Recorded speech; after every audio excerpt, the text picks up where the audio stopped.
માં બેઠા છે ને એની ખુરશી હલી જાય એમ છે। અનેક કરોડો રૂપિયાના ખોટા ખર્ચાઓ સહકારી સંઘના માધ્યમથી કરે છે। ભાજપની સભાનો ખર્ચો સંઘ દ્વારા કરવામાં આવે, જમણવાર સંઘ દ્વારા, નેતાઓની આગતા સ્વાગતા સંઘ દ્વારા।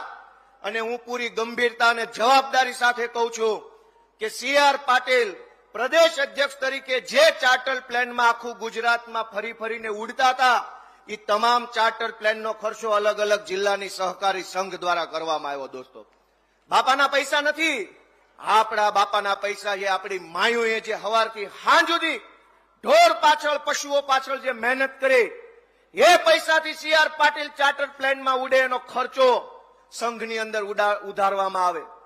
સંઘની અંદર અલગ અલગ અનેક પ્રકારની ફાલતુ બિનજરૂરી જગ્યાઓ ઊભી કરે, એ જગ્યા ઉપર પોતાના ભાઈ ભત્રીજાઓની ભરતી કરે અને કરોડો રૂપિયાનો કારણ વગરનો પગાર આપણા પૈસામાંથી પોતાના ભાઈઓ ભત્રીજાને કોઈને મેનેજર બનાવે, ઇન્સ્પેક્ટર બનાવે, સુપરવાઇઝર બનાવે, પ્રોજેક્ટ એન્જિનિયર બનાવે, આવી અનેક જગ્યાઓ બનાવે સંઘની અંદર।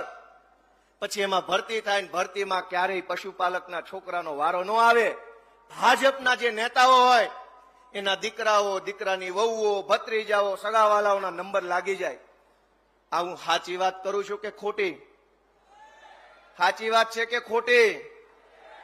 દોસ્તો, હું તો તમને વિનંતી કરવા આવ્યો છું કે માત્ર એક જ પ્રશ્ન હોત તો કોઈ પ્રશ્ન નથી, કાંઈ વાંધો નહીં। આપણા જીવનમાં ભાજપના કારણે હજારો સમસ્યાઓ છે। માંડ માંડ દૂધ ઉત્પાદન કરીને ઘરનું ગુજરાન ચલાવવાનું, એ પૈસાથી ચોમાસામાં ખાતર, દવા, બિયારણ લાવીને ખેતી કરવાની, જૂન મહિનામાં જે ભાવ ફેર આવે એ પૈસાથી દીકરાના શિક્ષણની ફી ભરવાની, એ પૈસાથી ભાડું ભરવાનું, એ પૈસાથી દવાખાનાના બિલ ચૂકવવાના।